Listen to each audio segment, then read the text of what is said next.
வணக்கம் நண்பர்களே. 100 நாள் ஒழுக்கம் சீரீஸ்ல இது நாள் 2. காலையில ஏஞ்சி பல ஆக்கிட்டு மிதி பயிற்சி பண்ண முடியாது, அதனால நடைப்பயிற்சிக்கு கிளம்பிட்டேன். மனசுல பல நெகட்டிவ் தாட்ஸ் அதெல்லாம் தட்டி விட்டு நாளை ஸ்டார்ட் பண்ணிட்டேன். காலையிலேயே நம்ம காக்கா நண்பர்களுக்கு செம்ம வேட்டை.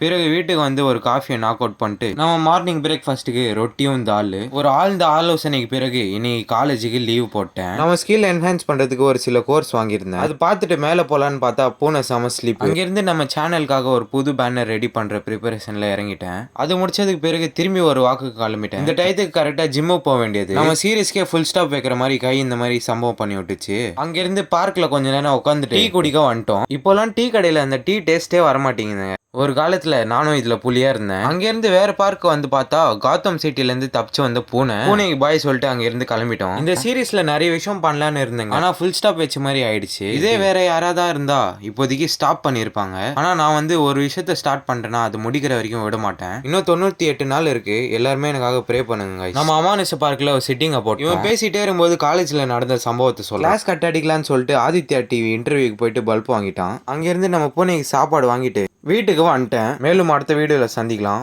Bye guys.